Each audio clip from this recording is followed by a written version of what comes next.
Pahlavi text translated by E.W. West, Part 2, the Dadistani Dinik and the Epistles of Metaskihar, Glenton, Oxford University Press, 1882, Chapter 17. The 16th question is that which you ask thus: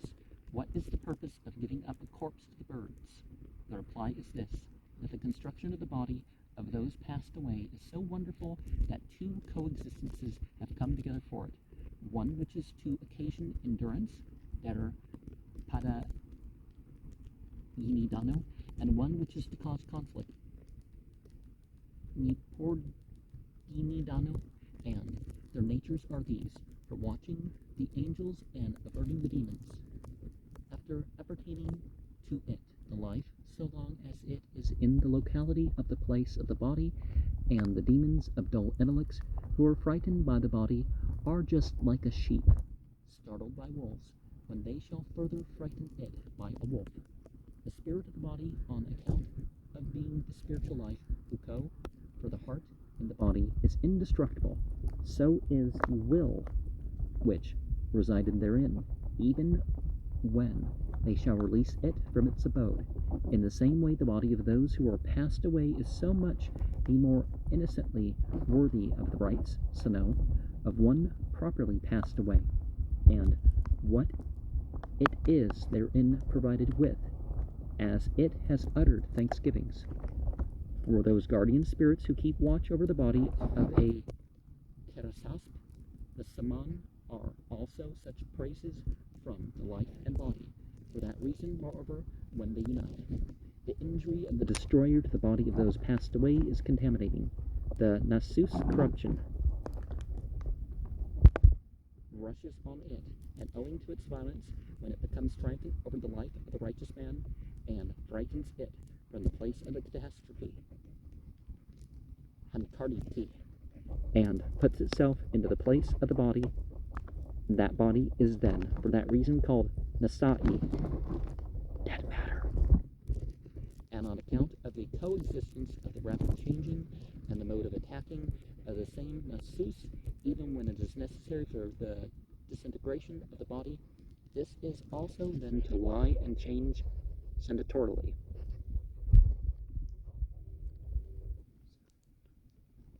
Hence, as the body of men is formed out of hard bone and soft fat, that which is established is the expulsion of the hone from the fat. For the bone, through its hardness, no damp fat is with it, and it does not become a holder of its damp, is itself essentially dry, and it becomes unconsumable in attaining durability through dryness out of the dead matter or perpetuity. And the sun is provided to make rotten, dispersed, and useless the fat that is around the bone, which, on the decay of the animating life, is to become increasingly damp, and, after the departure of life, through terror and disgust, adosty, it comes to rottenness and stench, and the noxious creatures in it alike afflict it, and the hard part, such as bone.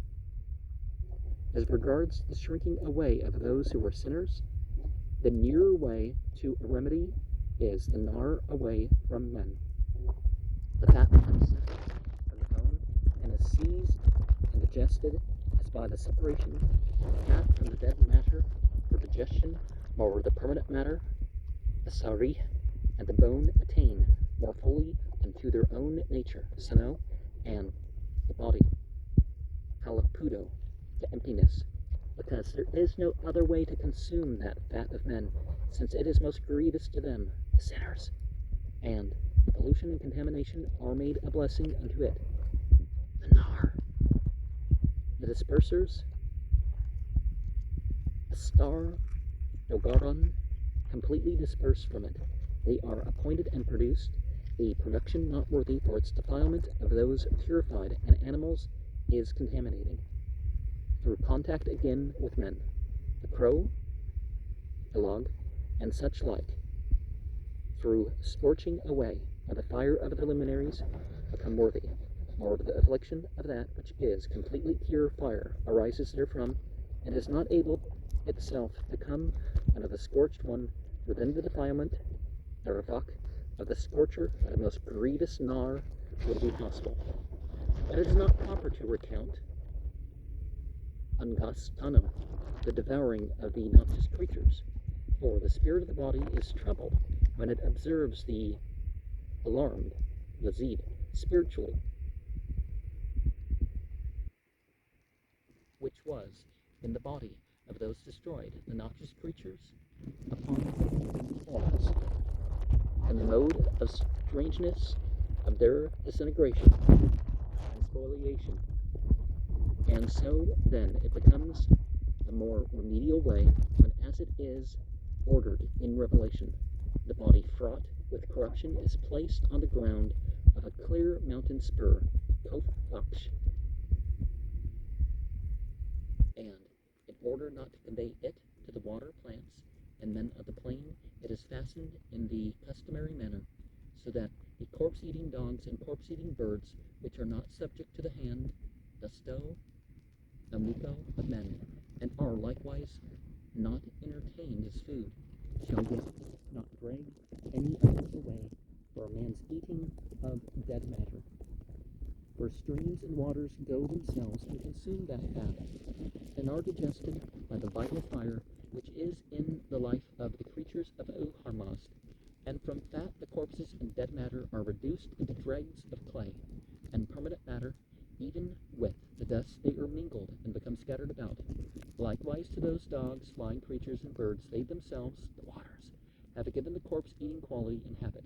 On account of dull intellect, they, the creatures, are not overwhelmed even by that sin.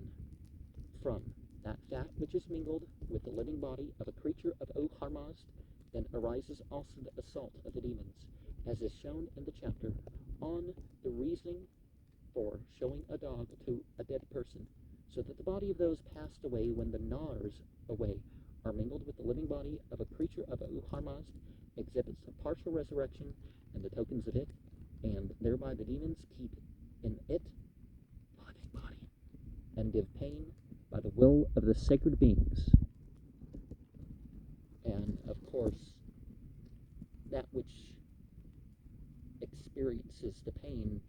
in its spirituality would only be those who deserve it. And those who are not, who are only experiencing physically, even when they're incarnated, don't think that necessarily hurts a person spiritually. I mean, their choices of reactions upon it, of course,